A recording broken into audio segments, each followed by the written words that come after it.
ನಾನು ಮುರಳೀಧರ್ ಅಂತ. ನಾನು ಜಯಪ್ರಕಾಶ್ ನಾಗ್ತಿಹಳ್ಳಿಯವರ ನಿರಂತರ ವಿದ್ಯಾರ್ಥಿ ಅಂತ ಹೇಳ್ಕೊಳ್ಳೋದಕ್ಕೆ ತುಂಬ ಸಂತೋಷ ಆಗುತ್ತೆ ಮತ್ತು ಅಭಿಮಾನದಿಂದ ಕೂಡ ಹೇಳ್ತಾ ಇದ್ದೀನಿ. ಜಯಪ್ರಕಾಶ್ ನಾಗ್ತಿಹಳ್ಳಿ ಅವರ ಈ ದಿನದ ಆ್ಯಟಿಟ್ಯೂಡ್ ಡಿಟರ್ಮೈನ್ಸ್ ಆಲ್ಟಿಟ್ಯೂಡ್, ನಮ್ಮ ಮನೋಭಾವ ನಮ್ಮ ನಿರ್ಧಾರಗಳನ್ನು, ನಮ್ಮ ಫಲಿತಾಂಶಗಳನ್ನು ನಿರ್ಧರಿಸುತ್ತೆ ಅನ್ನೋದ್ರ ಬಗ್ಗೆ ಒಂದೆರಡು ಮಾತು ಹೇಳಲಿಕ್ಕೆ ಇಷ್ಟಪಡ್ತೀನಿ.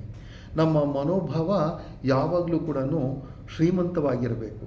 ನಮ್ಮ ಮನೋಭಾವ ಅಂತಂದರೆ ಅದು ನಮ್ಮ ಆಂತರ್ಯದಲ್ಲಿ ಉತ್ಪನ್ನವಾಗುವ ಸಂವೇದನೆ, ಚಿಂತನೆ ಮತ್ತು ವರ್ತನೆ ಅಂತ ಹೇಳ್ಬೋದು. ನಮ್ಮ ವರ್ತನೆ ಮತ್ತು ಚಿಂತನೆ ಮತ್ತು ನಮ್ಮ ಆಲೋಚನೆಗಳು ನಮ್ಮ ವಕ್ತಾರರಾಗಿ ನಮ್ಮನ್ನು ಹೊರ ಜಗತ್ತಿಗೆ ಬಿಂಬಿಸುತ್ತೆ. ಆದ್ದರಿಂದ ನಮ್ಮ ಭಾವನೆಗಳು ಮತ್ತು ನಮ್ಮ ಚಿಂತನೆಗಳು ಮತ್ತು ನಮ್ಮ ಸಂವೇದನೆಗಳು ಯಾವಾಗಲೂ ಶ್ರೇಷ್ಠ ಮಟ್ಟದ್ದಾಗಿದ್ದರೆ ನಾವು ಹೆಚ್ಚು ಜನರನ್ನು ತಲುಪಲಿಕ್ಕೆ, ಹೆಚ್ಚು ಜನರ ಪ್ರೀತಿ ವಿಶ್ವಾಸಗಳನ್ನು ಗಳಿಸಲಿಕ್ಕೆ ಸಾಧ್ಯ ಆಗುತ್ತೆ ಅಂತ ನನ್ನ ಭಾವನೆ. ಹೀಗೆ ನಮ್ಮ ಮನೋಭಾವವನ್ನು ವ್ಯಕ್ತಪಡಿಸೋದಕ್ಕೆ ನಾವು ಬಳಸುವ ಭಾಷೆ ಕೂಡ ಮುಖ್ಯ ಆಗುತ್ತೆ. ಇಲ್ಲಿ ದೊಡ್ಡವರು ಚಿಕ್ಕವರು ಅನ್ನೋದಿರ, ದೊಡ್ಡವರಿಗೆ ಹಿರಿಯರಿಗೆ ನಾವು ಗೌರವವನ್ನು ಸೂಚಿಸುತ್ತಾ, ಹಿರಿಯರಿಗೆ ಪ್ರೀತಿ ವಿಶ್ವಾಸಗಳನ್ನು ಹೇಳುತ್ತಾ ನಾವು ಭಾಷೆಯನ್ನು ಉಪಯೋಗಿಸಿದ್ರೆ ನಿಜವಾಗ್ಲೂ ಅದು ಸಮಂಜಸವಾಗುತ್ತೆ. ನಾವು ಬೇರೆಯವರ ಬಗ್ಗೆ ಈರ್ಷ್ಯೆ ಪಡೋದು, ಇನ್ನೊಬ್ಬರ ಸಾಧನೆಗೆ ಹೊಟ್ಟೆ ಉರಿ ಪಟ್ಟುಕೊಳ್ಳುವುದು, ಇದನ್ನೆಲ್ಲ ಕೂಡ ನಾವು ಮಾಡಬಾರದು. ನಾವು ಭಾಷೆಯನ್ನು ತುಂಬ ಶುದ್ಧವಾಗಿ, ಇನ್ನೊಬ್ಬರಿಗೆ ಇಷ್ಟವಾಗುವ ರೀತಿಯಲ್ಲಿ ಮತ್ತು ಇಲ್ಲಿ ಹೆಚ್ಚು ಗದರಿಸುವ ದೊಡ್ಡ ದನಿಯಲ್ಲಿ ಅಥವಾ ಇನ್ನೊಬ್ಬರನ್ನು ಕಡಿಮೆ ಮಾಡುವ ರೀತಿಯಲ್ಲಿ ಕೆಟ್ಟ ಪದಗಳನ್ನು ಉಪಯೋಗಿಸೋದಾಗಲಿ, ಅವಾಚ್ಯ ಪದಗಳನ್ನು ಉಪಯೋಗಿಸೋದಾಗಲಿ ಏನೂ ಮಾಡ್ದಿರಾ ಆ ವ್ಯಕ್ತಿಗೆ ತಕ್ಕಷ್ಟು ನಾವು ಮರ್ಯಾದೆ ಗೌರವಗಳನ್ನು ಕೊಡ್ತಾ ಬಂದರೆ ನಮ್ಮ ಭಾಷೆ ನಿಜವಾಗ್ಲೂ ಕೂಡ ನಮ್ಮ ಮನೋಭಾವಕ್ಕೆ ತಕ್ಕಂತೆ ಇರುತ್ತೆ. ಹಾಗೆ ನಮ್ಮ ವರ್ತನೆಗಳು ಕೂಡ ನಾವು ಹಾವಭಾವಗಳ ಮೂಲಕ ವ್ಯಕ್ತಪಡಿಸ್ತೀವಿ. ಇನ್ನೊಬ್ಬರ ಬಗ್ಗೆ ನಾವು ನಮ್ಮ ರಿಯಾಕ್ಷನ್ ಕೊಡಬೇಕಾದ್ರೆ ನಾವು ಯಾವ ರೀತಿ ಕಣ್ಣಿನ ನೋಟ ಮಾಡ್ತೀವಿ ಅಥವಾ ಕೈಗಳನ್ನು ಯಾವ ರೀತಿ ಉಪಯೋಗಿಸ್ತೀವಿ ಮತ್ತು ನಮ್ಮ ಮುಖಭಾವ ಹೇಗಿರುತ್ತೆ ಅನ್ನೋದ್ರ ಮೇಲೆ ಅದು ಡಿಪೆಂಡ್ ಆಗುತ್ತೆ. ನಿಜವಾಗ್ಲೂ ಇನ್ನೊಬ್ಬರು ಕುಚೋದ್ಯ ಮಾಡಬೇಕಾದ್ರೆ ಕಣ್ಣಿನಲ್ಲಿ ಕೂಡ ಸೂಚಿಸ್ತೀವಿ. ಹಾಗೆಯೇ ನಾವು ಕೈ ಕಾಲುಗಳನ್ನು ಉಪಯೋಗಿಸ್ತಾ ಕೂಡ ನಾವು ಮತ್ತು ಆಂಗಿಕ ಸನ್ನೆಗಳನ್ನು ಕೂಡ ಮಾಡುವ ಮೂಲಕ ಇನ್ನೊಬ್ಬರನ್ನ ತೆಗಳುವುದನ್ನು, ಇನ್ನೊಬ್ಬರನ್ನ ಹೀಯಾಳಿಸುವುದನ್ನು, ಇನ್ನೊಬ್ಬರನ್ನ ಸಣ್ಣ ವ್ಯಕ್ತಿಗಳನ್ನಾಗಿ ಮಾಡುವುದನ್ನು ನಾವು ನೋಡ್ತೀವಿ. ಇದೆಲ್ಲ ಮಾಡಿದ್ರೆ ನಮ್ಮ ಮನೋಭಾವ ಚೆನ್ನಾಗಿಲ್ಲ ಅಂತಲೇ ಅರ್ಥ. ಆದ್ದರಿಂದ ನಮ್ಮ ಮನೋಭಾವ ನಮ್ಮ ಇಷ್ಟಕ್ಕೆ ತಕ್ಕಂತೆ, ನಮ್ಮ ಪರಿವರ್ತನೆಗೆ ತಕ್ಕಂತೆ, ನಮ್ಮ ಆಲೋಚನೆಗೆ ತಕ್ಕಂತೆ ಇರುತ್ತೆ ಅನ್ನೋದನ್ನು ನಾವು ಯಾವಾಗಲೂ ಗಮನಿಸಬೇಕಾಗ್ತದೆ. ಹಾಗೆಯೇ ನಮ್ಮ ಮನೋಭಾವಕ್ಕೆ ತಕ್ಕಂತೆ ನಾವು ನಮ್ಮನ್ನು ನಾವು ಪ್ರಸ್ತುತಪಡಿಸಿಕೊಳ್ಳುತ್ತೇವೆ. ನಾವು ಡಿಸಿಪ್ಲಿನ್ ಅಂತಂದರೆ ನಾವು ಏನು ಶಿಸ್ತು ಅಂತ ಹೇಳ್ತೀವಿ, ಅದು ನಮ್ಮೊಳಗೆ ಅಂತರ್ಗತವಾಗಿರುತ್ತದೆ. ಅದು ನಮ್ಮ ಮನೋಭಾವದಲ್ಲಿ ಸೇರಿಕೊಳ್ಳುತ್ತೆ.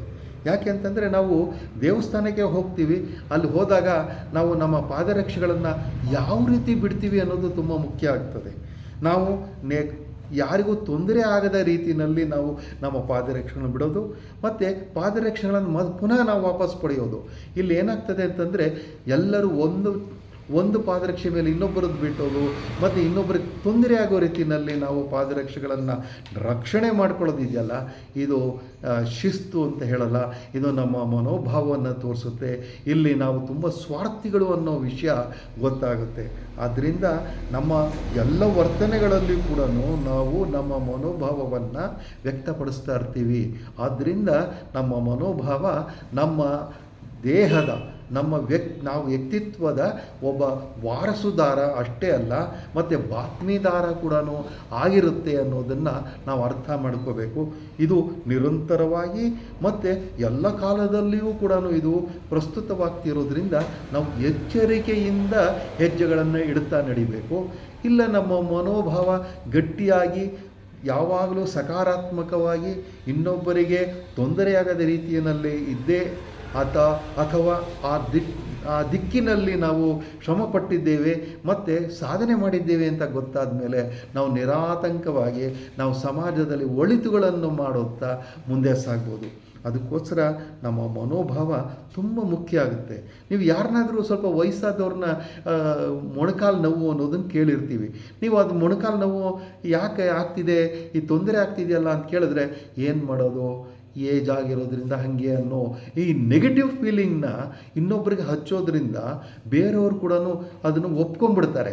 ಹೌದು, ವಯಸ್ಸಾದ ಮೇಲೆ ಕಾಲು ನೋವು ಬರೋದು ಗ್ಯಾರಂಟಿ, ಅದು ಅನಿವಾರ್ಯ, ಅದನ್ನು ತಪ್ಸೋಕ್ಕಾಗಲ್ಲ ಅನ್ನೋ ಭಾವನೆಯಲ್ಲಿ ನಕಾರಾತ್ಮಕ ಒಂದು ಚಿಂತನೆಯಲ್ಲಿ ತೊಡಗಿಬಿಡ್ತಾರೆ. ಅದರ ಬದಲು ನೋಡಿ, ಇದನ್ನು ನೀವು ದಿನ ಈ ಥರ ವಾಕಿಂಗ್ ಮಾಡಿದ್ರೆ ಅಥವಾ ಈ ಔಷಧಗಳನ್ನು ನೀವು ಪ್ರಯೋಗ ಮಾಡಿಕೊಂಡ್ರೆ ನಿಮ್ಮ ಕಾಲು ನೋವು ವಾಸಿಯಾಗುತ್ತೆ ಅನ್ನೋ ಸಕಾರಾತ್ಮಕ ಧೋರಣೆಯನ್ನು ವ್ಯಕ್ತಪಡಿಸೋದ್ರಿಂದ, ಇಂತಹ ಮನೋಭಾವ ಇರೋದ್ರಿಂದ ನಾವೇನು ಮಾಡ್ಬೋದು, ಪೇಷಂಟ್ ಏನಿರ್ತಾರೆ, ಆ ವಿಕ್ಟಿಮ್ ಏನಿರ್ತಾರೆ, ಅವರಲ್ಲಿ ನಾವು ಭರವಸೆಯನ್ನು ಮೂಡಿಸುವ, ಭರವಸೆಯ ದಿಕ್ಕಿಗೆ ನಡೆಯುವ ಎಲ್ಲ ಲಕ್ಷಣಗಳನ್ನು ನಾವು ಅವ್ರಿಗೆ ಕೊಡ್ಬೋದಾಗತ್ತೆ. ನೀವು ಫೇಲ್ ಆಗಿದೆಯಾ ಅಂತ ಯಾರಾದರೂ ಹೇಳಿದ್ರೆ ನೀನು ಯೋಗ್ಯತೆಯೇ ಅಷ್ಟು ಬಿಡು ಅಂತ ಅವ್ರನ್ನ ತೆಗೆಳ್ದಿರ, ಇಲ್ಲಪ್ಪ ಪರವಾಗಿಲ್ಲ, ಈ ವಿಷಯದಲ್ಲಿ ನೀನು ತುಂಬ ವೀಕ್ ಇದ್ದೆ, ಇದು ಸ್ವಲ್ಪ ಕಲ್ತ್ಕೋ, ನೀನೊಂದು 45-50 ಮಾರ್ಕ್ಸ್ ತೆಗೆಯೋಷ್ಟು ಕೆಪಾಸಿಟಿ ಇದೆ, ನೀವು ಒಂದು ಸ್ವಲ್ಪ ಶ್ರಮ ಹಾಕಿದ್ರೆ 70-80 ತನಕ ಹೋಗ್ಬೋದು ಅಂತ ಸಕಾರಾತ್ಮಕ ಧೋರಣೆಯನ್ನು ಅವ್ರ ಮೇಲೆ ಮಾತಾಡಿದ್ರೆ ನಿಜವಾಗ್ಲೂ ಆತ ಸಫಲತೆಯನ್ನು, ಸಾಧನೆಯನ್ನು ಮಾಡಲಿಕ್ಕೆ ಸಾಧ್ಯ ಆಗ್ತದೆ. ಅದಕ್ಕೋಸ್ಕರ ಮನೋಭಾವ ಅನ್ನೋದು ತುಂಬ ಮುಖ್ಯ. ಅದು ನಮ್ಮ ವರ್ತನೆ, ನಮ್ಮ ಪ್ರೆಸೆಂಟೇಷನ್, ಪ್ರಸ್ತುತತೆ ಮತ್ತು ನಮ್ಮ ಚಿಂತನೆ ಎಲ್ಲದಕ್ಕೂ ಕಾರಣ ಆಗ್ತದೆ. ಒಳ್ಳೆಯ ಚಿಂತನೆ, ಒಳ್ಳೆಯ ಸಂಶೋಧನೆ, ಒಳ್ಳೆಯ ಪರಿವರ್ತನೆ, ಒಳ್ಳೆಯ ಪರಿಷ್ಕರಣೆ ಎಲ್ಲವೂ ಸಾಧ್ಯ ಈ ಮನೋಭಾವ ಚೆನ್ನಾಗಿದ್ದರೂ ಇರೋದರಿಂದ. ನಮಸ್ಕಾರ.